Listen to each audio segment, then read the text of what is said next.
தோல்வியுற்றதிலிருந்து விடுவித்து விடுவார் என் எதிரி நாட்டு மன்னன் என்று சொல்ல, அந்த சூனியக்கார கிழவி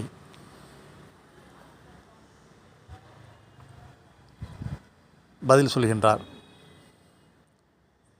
பெண்ணின் ஆழ் மனதில் என்ன இருக்குதென்றால், அவள் எப்பொழுதுமே குடும்ப பொறுப்பில் முடிவுகளை அவள் எடுப்பதைத்தான் விரும்புகிறாள்.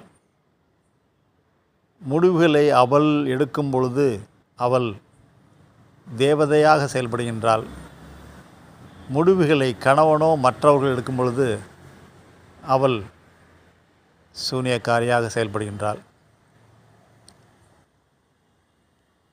இந்த பதிலை கேட்டு இந்த அரசன், வெற்றி பெற்ற அரசனிடம் போய் சொல்கின்றான்.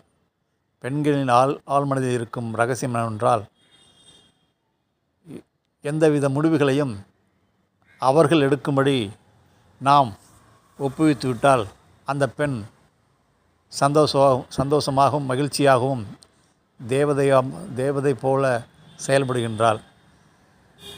அந்த முடிவுக்கு ஆட்படாத மனைவி நோயுற்ற மனைவியாகவே இருக்கின்றாள் என்று அவன் சொல்ல, இந்த பதிலை கேட்டு திருப்தி அடைந்த அந்த வெற்றி பெற்ற அரசன் தோல்வியுற்ற அரசன் நாட்டை திருப்பி கொடுத்து விடுகின்றான். ஆம், எந்த ஒரு மனைவியும் முடிவெடுப்பதில் தானாக இருக்க வேண்டுதான் என்று விரும்புகிறாள். இது பெண்களுடைய ஆழ்மனதில் உள்ள இரகசியம். கணவன் பெரும்பாலும் மனைவியிடம் சரணடைந்து விடுகின்றான். அப்படி மனதளவில் அவன் அடையாவிட்டாலும் அடைந்தது போல் நாடகம் ஆடுகின்றான். ஏன் கணவன் மனைவியை பார்த்ததும் பெட்டி பாம்பாக அடங்கி போகின்றான்? பெரும்பாலான கணவர்கள் மனைவியை பார்த்ததும், மனைவியின் குரல் கேட்டதும், மனைவி அந்த வீட்டில் இருக்கின்றாள் என்பதை அறிந்த உடனேயே அவன்